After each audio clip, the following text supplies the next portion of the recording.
Hi guys, welcome to SP Girls YouTube channel. நான் உங்க பிரஷா. இன்னைக்கு நாம SP Girls YouTube சேனல்ல ஒரு உண்மையையும் மதிச்சையும் அரசியலையும் கலந்த ஒரு சம்பவத்தை பற்றி பேச இருக்கிறோம். இது ஒரு பொது சம்பவம்னு சொல்லலாம். ஆனா இதுக்கு பின்னால் இருக்கும் சதி, அதிகாரம், ஊடகங்கள், பெண்களின் உரிமை மற்றும் வெளிநாட்டு தூதர் அரசியலின் தாக்கம் எல்லாமே இந்த பரபரப்பை ஏற்படுத்தி சொல்ல வரும். இந்த வீடியோ போறதுக்கு முன்னாடி நீங்க first time SP Girls YouTube சேனலுக்கு விசிட் பண்றீங்க அப்படின்னு பட்சத்துல please guys SP Girls YouTube சேனலை சப்ஸ்கிரைப் பண்ண மறக்காதீங்க. பக்கத்துல இருக்க பெல் பட்டனை கிளிக் பண்ணுங்க. அப்பதான் நாங்க போற புது நியூஸ் அப்டேட் இன்ஃபர்மேஷன் உங்களுக்கு நோட்டிபிகேஷன். இன்னைக்கு இந்த வீடியோல இது ஒரு சாமானிய புகைப்பட மாடலின் கதை இல்ல. இது உலக அழகி பட்டம் என்ற பங்களாதேஷ் பெண்மணியின் வாழ்க்கை எதிர்பாராத முறையில ஒரு முற்றுப்புள்ளி வைத்த கதையா இருக்குது. அவரது பேர் மேக்னா ஆலம். அவர் கடந்த சில நாட்களுக்கு முன்னாடி பங்களாதேஷ் தலைநகர் டாக்காவில கைது செய்யப்பட்டிருக்காங்க. என்ன காரணமா இருக்குன்னு கேட்டா வெளிநாட்டு தூதருடன் அவரது தொடர்பு இருக்குன்னு நியூஸ் வந்திருக்கு. மேக்னா ஆலம் 2020ஆம் ஆண்டு மிஸ் பங்களாதேஷ் பட்டம் வென்றிருந்தாரு. அழகு, அறிவு, சமூக சேவை எல்லாவற்றிலும் முன்னிலை இருந்தவங்க. அவங்க ஏராளமான பெண்கள் மற்றும் இளைய தலைமுறையின் ரோல் மாடலாக பார்த்தாங்க. ஆனா ஏப்ரல் 9, 2025 அவர் திடீரென கைது செய்யப்பட்டாங்க. பொதுவாக மாடலிங் உலகத்திலிருந்து அரசியலை தொடும் சம்பவங்கள் அரிது. ஆனா இது ஒரு வித்தியாசமான வழக்காக பார்க்கப்படுது. அவங்க ஏன் கைது செய்யப்பட்டாங்க?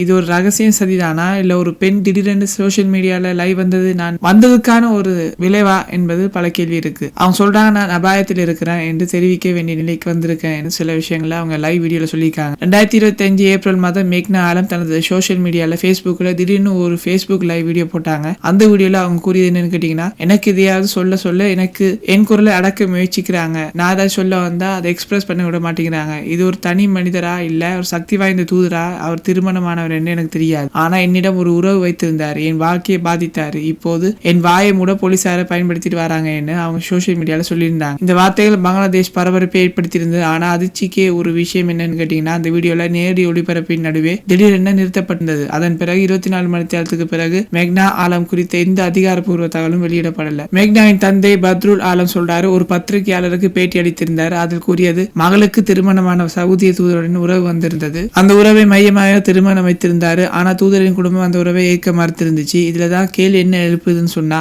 ஏன் சவுதி தூதர் ஒரு அழகு ராணியுடன் அந்த அளவுக்கு என்ன நெருக்கம்? அவர் எதற்கு அதிகாரங்களை பயன்படுத்தி மேக்னாவை அமைதிப்படுத்த முயற்சிக்கிறார்னு பல கேள்வி சோசியல் மீடியால சொல்லப்படுது. Facebook வீடியோ திடீர்னு நிறைய பார்த்த பிறகு ஊடகங்களில் மேக்னா ஆலம் கடத்தப்பட்டிருக்கலாம் என்ற சில விஷயங்கள் சொல்றாங்க. சோசியல் மீடியால பலரும் வேர் இஸ் மேக்னா ஆலம் என்ற ஹேஷ்டேகை ட்ரெண்ட் செய்துட்டு வராங்க. இந்த நேரத்தில் அதிகாரப்பூர்வ டாக்கா மெரினா போலீசார் பேச மறுத்திருக்காங்க. இது இன்னும் சந்தேகங்களை எங்களுக்கு ஏற்படுத்தியிருக்கு. ஒரு உண்மை குரல் அடக்கப்படுதா? சோசியல் மீடியால ஒரு பெண்ணுக்கு நீதி வேணும் தான் அவங்க லைவ் வீடியோ விஷயங்களை வெளியேறதுக்கு முதல் காரணம். இது சுவாரஸ்யமானதோடு சோகமானதும் கூட தான் சொல்லலாம். ஒரு பெண் தன் மீது நடந்ததை கூற விரும்பினான்னு சொன்னா அவங்க முதல் செய்ய வேண்டிய விஷயம் போலீஸ் கம்ப்ளைண்ட் கொடுக்க வேண்டியது. அதுவும் ஏற்க மறுத்தாதான் நீங்க சோசியல் மீடியால அவங்க கருத்தை தெரிவிக்கணும். ஆனா அதுக்கு முன்னாடி நீங்க சட்டத்தை எடுத்துக்கொள்வது எந்த விதத்துல நியாயம் என்றுதான் அவங்க சொல்றாங்க. ஒரு பெண் தன் மீது ஒழுங்கு மீறல் என குற்றம் சாட்டப்படும் போது இந்த குரல் அடக்கம் மட்டுமா இல்ல உண்மையின் சட்டப்பூர்வமான நடவடிக்கையா சில பேர் எழுப்பிட்டு வராங்க கேள்வி. அவங்க Facebook லைவ் வீடியோ வந்த போதே ஷோர்ட்டா லைன் கட் ஆனது போதே எங்களுக்கு சின்ன சந்தேகம் வந்துச்சு. அவங்களுக்கு நீதி வேணும், சட்டத்தின் மூலமாக அவங்களுக்கு உதவி வேணும்னு நாங்க ஆசைப்படுறோம். காய்ஸ், இந்த வீடியோ பிடிச்சிருந்தா லைக் பண்ணுங்க, ஷேர் பண்ணுங்க.